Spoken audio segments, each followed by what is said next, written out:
በእስራኤልና በሐማስ መካከል እየከፋና እየሰፋ የሄደው ከባድ ጦርነት የዓለምን ኃያላን መንግስታት ለሁለት ጎራ መክፈሉ ተነግሯል። በሌላም ዜና ኢራን በእስራኤል ላይ የመጀመሪያ ደረጃ ጥቃቷን ለመክፈት መሰናዳቷን አስታውቃለች። የእስራኤሉ ጠቅላይ ሚኒስትር ቤንያሚን ኔታንያሁ በበኩላቸው በፍጹም ባትሞክሩን ይበጃችኋል ሲሉ ኢራንን አስጠንቅቀዋታል። የአረቡ ዓለም ሀገራት መሪዎች ደግሞ የአሜሪካው ፕሬዚደንት ጆ ባይደን በእስራኤልና በሐማስ መካከል የሚካሄደውን ጦርነት ቅድሚያና ትኩረት አልሰጡትም። በዚያም የተነሳ የመካከለኛው ምስራቅ ቀጠና እጅግ ከባድ ዋጋ እንዲከፍል አድርጎታል ሲሉ አውግዘዋል። ይህንኑ ርዕሰ ጉዳይ በዓለም አቀፉ ትንታኔ ዘገባችንን መርጠን ተመልክተነዋል። ከትንታኔ ዘገባው ጋር ትዕግስቱ በቀለ ነኝ። የኢራን የመገናኛ ብዙሃን ዛሬ ባሰራጩት ዘገባቸው በጋዛ ሰርጥ የእስራኤል ወታደሮች እግራቸው ዝር የሚል ከሆነ የጅምላ እልቂት ይጠብቃቸዋል ሲሉ ገልጠዋል። የኢራኑ የውጭ ጉዳይ ሚኒስትር ሐሰን አሚር አብዱላሂያን ሰሞኑን ወገባቸውን ባጭር ታጥቀው በቀጠናው ሀገራት በኢራቅ፣ በሊባኖስ፣ በኳታርና በሶሪያ ሲያደርጉት የነበረውን ጉዞ አጠናቀው ሀገር ቤት ሲደርሱ ከኢራን የመገናኛ ብዙሃን ጋር ባደረጉት ሰፊ ቃለ ምልልስ ገና በመግቢያ የመግለጫ ንግግር መክፈቻቸው እስራኤል አሉ ሙሉ የቀኝ እጃቸውን ጣቶች ወደ እስራኤል ካርታ እያመለከቱ የሚጠበቀው ነገር ቢኖር አሉ ዳግም ከንፈራቸውን በፊት ጥርሳቸው ክስ አድርገው ይዘው ጽዮናዊቷ ሀገር የእግረኛ ሰራዊቷን በፍልስጤማኑ ምድር ጋዛ ሰርጥ እስክታስገባ ድረስ ብቻ ነው። ያኔ ያ የሚሆን ከሆነ ያ የሚደረግ ከሆነ አሉና አብዱላሂያን ሁለቱን እጃቸውን ከፍ አድርገው በማጨብጨብ አይነት እያፋጩ አለቀ። ኢራን በቀጥታ የመጀመሪያ ደረጃ ጥቃቷን በእስራኤል ላይ የቁጣ ማዕቷን ታወርደዋለች። አሁን የኢራን ሰማይ እሳት አርግዟል። እሳቱ የሚወለደው ደግሞ በሌላ በማንም ሳይሆን በእስራኤል ላይ ነው ሲሉ ተደምጠዋል። ደግሜም ልንገራችሁ አሉና አብዱላሂያን እስራኤል የእግረኛ ጦሯን በጋዛ ሰርጥ የምታስገባ ከሆነ የመላው ቀጠናው ፖለቲካ ብቻም ሳይሆን ካርታው ሳይቀር ይለወጣል ሲሉ ዝተዋል። የኢራኑ የውጭ ጉዳይ ሚኒስትር ሐሰን አብዱላሂያን ለማሌዥያ፣ ለፓኪስታንና ለቱኒዚያ የውጭ ጉዳይ ሚኒስትሮች ይድረስ ባሉት ጥሪያቸውም በሐማስና በእስራኤል መካከል ለተከሰተው ከባድ ጦርነትና የብዙ ሺህ ንጹሐን እልቂት መፍትሄ ለማስገኘት የሚደረገው ፖለቲካዊ እንቅስቃሴ ጊዜው እያለፈበት መሆኑን ገልጠው አሁን የዚያ ስፍራ ጦርነት እየሰፋና መልኩን እየቀየረ ከመጨረሻው አፋፍ ላይ ደርሷል ሲሉ አስጠንቅቀዋል። ዑመር አብዱላሂያን ከፊታቸው ያቸረፈፈውንና ልህ ባጋለው ስሜት የወረደ ላባቸውን መልሰውና መላልሰው እየጠራረጉ ድፍን ዓለም ይመልከት ይወቀው። አሁን በጋዛ ሰርጥ ያለው የህፃናት ሆስፒታል በገፍ የአውሮፕላን ቦምብ ናዳና የሚሳይል ቅዝምዝም ወርዶበታል። ያማል በቃውም በሚል አረመኔዎቹ በፎስፈረስ ቦምብ ደብድበውታል።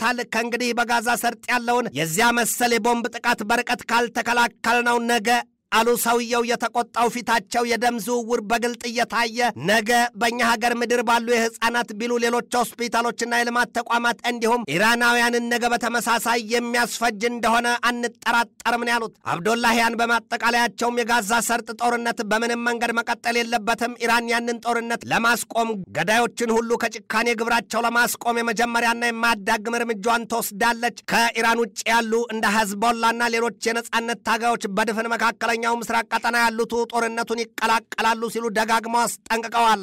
የሊባኖሱ ተዋጊ አንጃ ሂዝቦላው መሪ ሐሰን ነስረላም ጉዳዩን ጨርሰውታል። የሚመሩት ድርጅት በሐሳብም ይሁን በግብ አንድ ከሆኑ አካላት ጋር አብሮ የጽዮናዊት አስተዳደር የጀመረውን የዘር ማጥፋት ዘመቻ ይመክታል ብለዋል ሲሉ አሳይተዋል። የኢራኑ የውጭ ጉዳይ ሚኒስትር በንግግራቸው ማንም እንዲያውቀው የምንፈልገው በመካከለኛው ምስራቅ ቀጠና የሚንቀሳቀሱ ተዋጊ ኃይሎችን ትዕዛዝም ይሁን መመሪያ እንደማንሰጥና ሁሉም ለዓላማቸው እንደሚዋጉ ነው ያስታወቁት። የኢራን መንግስት ባለስልጣናት ማስጠንቀቂያ የተሰማው ደግሞ በጣም በርካታ የኢራን የመገናኛ ብዙሃን ፈቃደኛ ኢራናውያንን በጸረ እስራኤል ትግል ይሳተፉ ዘንድ የቀጥታ ቅስቀሳ ዘመቻቸውንና ምዝገባ በጀመሩበት በዚህ ወቅት መሆኑን የጉዳዩን አሊያም በኢራንና በእስራኤል መካከል የቀጥታ ጦርነት የማይቀር መሆኑን አመላካች ሆኗል ነው የተባለው። በዚያ የኢራናውያኑ የጸረ እስራኤል ውጊያ ዘመቻ ማስተባበር ደግሞ ከ2,400,000 በላይ ፊርማ መሰባሰቡን የተነገረው ከእስራኤል ጋር ለመዋጋት የአሜሪካ እጅ እንዳለበት የሚነገርለት የዜና ተቋም አግዚዮስ ባሰራጨው ዘገባው ኢራን በተባበሩት መንግስታት ድርጅት ጠቅላላ ጉባኤ ላይ ለእስራኤል የማስጠንቀቂያ መልእክት ማስተላለፏ ይታወቃል ነው ያለው። ኢራን አሁን እስራኤልን የምትመለከታት በዘር ማጥፋት ወንጀል ትፈርጃታለች። እናም እልህ እያንዘረዘረ ምናልባትም በቀጣዮቹ ቀናት ኢራን በእስራኤል ላይ ያጥፊ መሳሪያዋን ላንቃ ልትከፍተው ትችላለች የሚል ስጋት አሳድሯል። ኢራንም ደጋግማ እየዛተችም እያስጠነቀቀችም ነውና ነው። የኢራኑ የውጭ ጉዳይ ሚኒስትር ሆሴን አሚር አብዱላሂያን ትናንት ምሽት በቀጥታ የቴሌቪዥን ስርጭት በተላለፈው መልእክታቸው ኢራን በእስራኤል ላይ የመጀመሪያ በትሯን በቀጣዮቹ ሰዓታት ልትሰነዝር ተዘጋጅታለች ነው ያሉት። አብዱላሂያን ይህንን ያሉት ትናንት ሰኞ አመሻሽ ላይ ይሁን እንጂ ታዲያ ባለፈው ቅዳሜ ግን ከሐማሱ መሪ ሐሰን ነስረላ ሲንዋር ጋር ተገናኝተው በጥልቅ መምከራቸውን የአዣንስ ፍራንስ ፕሬስ ዘገባ ያትታል። ትናንት አመሻሽ የኢራኑ ፕሬዚደንት ኢብራሂም ራይዚም በእስራኤልና በሐማስ መካከል ለተካረረው ከባድ ውጥረት ፖለቲካዊ መፍትሄ ለመስጠት ጊዜው እያበቃና ወደ ኃይል እርምጃ የምንገባበት የጊዜው ሰረገላ እየከነፈ ነው ማለታቸውም የተዘገበው። በመካከለኛው ምስራቅ የሚንቀሳቀሱ ተዋጊ አንጃዎች አንዳቸውም እስራኤል ያሻትን ታደርግ ዘንድ ፈጽሞ አይፈቅዱላትም ሲሉ የኢራን ባለስልጣናት በአንድ ቃል ይገልጣሉ። ዛሬ 11ኛ ቀኑን በያዘው የሐማስና የእስራኤል ጦርነት በግብጽ ድንበር ወደ ጋዛ ሰርጥ ለመግባትና የጫኑትን የእርዳታ አቅርቦት በተለይም የምግብና የውሃ እንዲሁም በጋዛ ሆስፒታል ለሚሰሩ ጄኔሬተሮች የተጫነ ነዳጅ መከልከሉን የተሰማው። አሁን በጋዛ ሰርጥ በእስራኤል ዘግናኝ ጥቃት በጽኑ ቆስለው የሚያጣጥሩ ሰዎች በኤሌክትሪክ መጥፋት የተነሳ ሕይወታቸው በከፋ አደጋ ላይ መሆኑ ይነገራል። ምናልባትም በጋዛ ሰርጥ ሆስፒታሎች ተኝተው ሕክምና የሚጠባበቁ በብዙ ሺህ የሚቆጠሩ ሰዎች ሕይወታቸውን ሊያጡ እንደሚችሉ የጋዛ የጤና ባለስልጣናት ያስጠነቅቃሉ። ከዚያም ውጭ ይላሉ የጋዛ ሰርጥ የጤና ባለስልጣናት አክለውም በጋዛ ሰርጥ ያሉት ነዋሪዎች የተበከለና ለተለያየ ወረርሽኝ የሚዳርግ ውሃ ለመጠጥነት እየተጠቀሙ መሆኑን አስታውቀዋል። የእስራኤል ኃይሎች መላውን የጋዛ ሰርጥን የሚያገናኙ የመውጫና የመግቢያ መንገዶችን ቆርጠው ዘግተዋል። የቀረ አንድ ብቸኛ መተላለፊያ ቢኖር ከግብጽ ጋር የሚያገናኘው የራፋ መተላለፊያ ብቻ ነው። እሱንም ቢሆን እስራኤል ለግብጽ ማስጠንቀቂያ ሰጥታና አስፈራርታ ግብጽም ብርክ ብሏት የእርዳታ ቁሳቁስ ጭነው መንገድ የጀመሩ በርካታ የጭነት ተሽከርካሪዎችን በመጣችሁበት እግራችሁ ተመለሱ ስትል ወዲያውኑ መመለሷ ሲነገር እንደነበር አይዘነጋም። በእስራኤልና በጋዛ ሰርጥ መካከል 5 ከባድ ጦርነቶች መካሄዳቸው ሲነገር ይህ አሁኑ ከባለፈው የአውሮፓውያኑ ጥቅምት 7 2023 ቅዳሜ ቀን የጀመረው የሐማስና የእስራኤል ጦርነት ግን በደም አፋሳሽነቱም የሆነ በግዳይ መጠኑ አቻም አምሳያም የሌለው በሚል ተመዝግቧል ነው የተባለው። ከጋዛ ሰርጥ የጤና ባለስልጣናት ዛሬ በተሰጠ መግለጫ በትንሹ ተቆጥረው የታወቁት የሟቾቹ ፍልስጤማውያን ቁጥር 2778 መድረሱ ሲገለጥ ከ9700 በላይ ደግሞ በእስራኤል የጦር አውሮፕላኖች የቦምብና የሚሳይል ጥቃት በጽኑ ቆስለው በየስርቻው የወደቁ እንዳሉ ተገልጧል።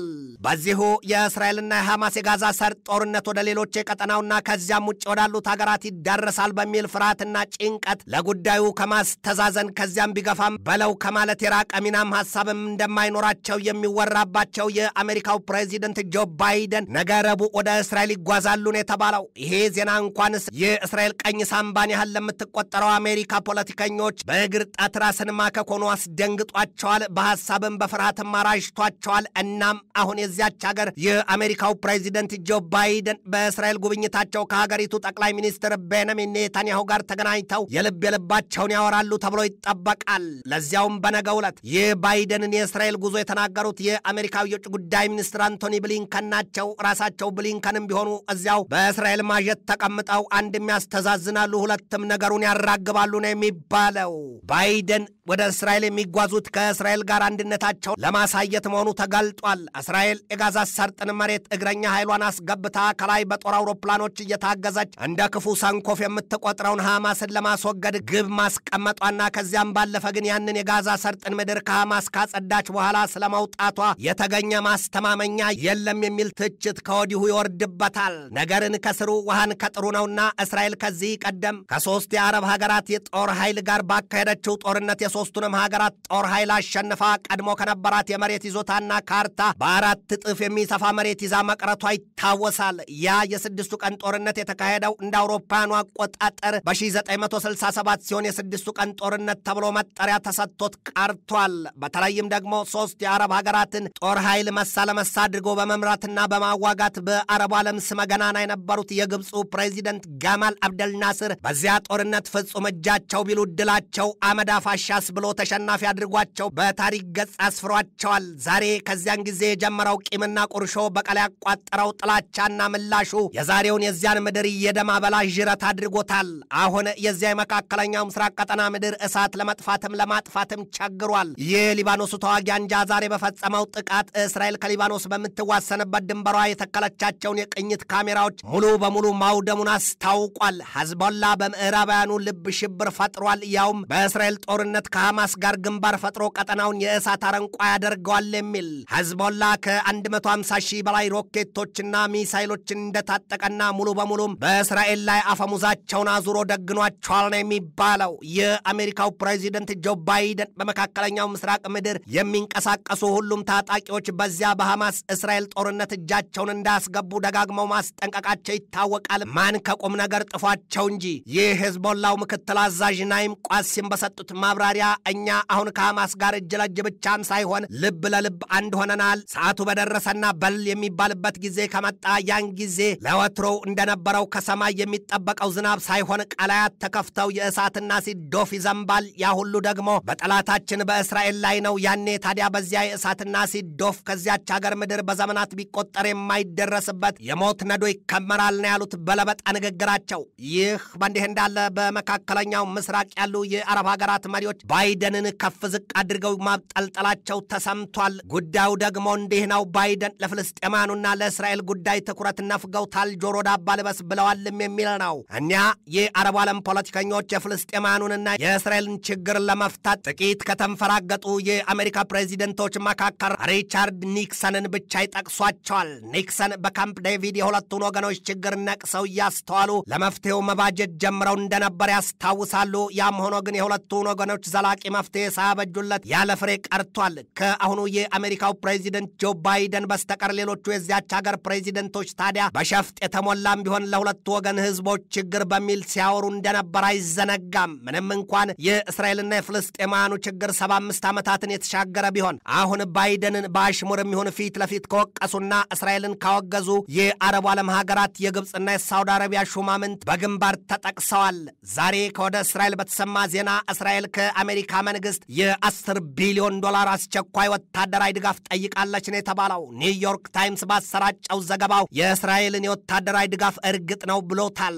አሜሪካ በዚህ ወቅት ለዩክሬን ለታይዋንና በሜክሲኮ በኩል ለምትዋሰንበት ድንበሯ ጥበቃ በሚል ግዙፍ መጠን ያለውን ዶላሯን መመደቧ ይታወቃል። የአሜሪካ የውጭ ጉዳይ ሚኒስቴር ባወጣው መግለጫ ማንም አካል በጋዛ ሰርጥ የተኩስ አቁም ስምምነት ተደርሷል የሚል መግለጫ እንዳይሰጥ ሲል በጽኑ አስጠንቅቋል ነው የተባለው። የደቡብ ኮሪያ ባለስልጣናት በበኩላቸው ጎረቤታቸውን ሰሜን ኮሪያን ወንጅለዋታል። እንዲህ ሲሉ ፒዮንግያንግ በትክክል ለሐማስ የጦር መሳሪያ ሰጥታለች፣ ከዚያም ውጭ የጦር ተሞክሯን እያጋራች ነው ብለዋል። የደቡብ ኮሪያ ባለስልጣናት ባወጡት መግለጫቸው ሰሜን ኮሪያ የሐማስን ኃይሎች በዚያ የኮሪያ ልሳነ ምድር ልትጠቀማቸው ትችላለችም ነው ያሉት። ከዚያም ውጭ ፒዮንግያንግ የሐማስን ስልት ተጠቅማ ደቡብ ኮሪያን ለመውረር እያደባች መሆኑን ያስታወቁት የሐማስ ተዋጊዎች የሰሜን ኮሪያ ስሪቱን F7 ሮኬትና የአርፒጂ 7 ላውንቸር በእስራኤል ላይ መጠቀማቸውን የደቡብ ኮሪያ ሹማምንት አስታውቀዋል። ከትናንት በስቲያ በደቡብ ኮሪያ የእስራኤሉ አምባሳደር አኪቫ ቶር ለአሜሪካ ድምፅ በሰጡት መግለጫ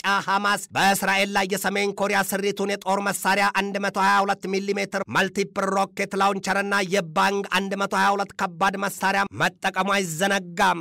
አሁን ጉዳዩ የምሽት ቆሻሻ ከመንካቱ የማነካካቱን ሆኗል። ትንታኔ ዘገባውን ስናዘጋጅ በዋቢነት አሶሺየትድ ፕሬስን፣ ቮይስ ኦፍ አሜሪካን፣ ዶቼ ቬለን፣ ሚንትን፣ ሴማፎርን፣ ኢየሩሳሌም ፖስትን፣ ዘ ኒውዮርክ ታይምስን፣ ኤዥያ ዋንን፣ ብሪቴን ኒውስ ቻናልን፣ አምዋጅን፣ ሂንዱስታን ታይምስን፣ ቫንጓርድን፣ ሲኤንኤንን፣ ኢንዲያ ቱዴይና ዩፒአይን ተጠቅመናል።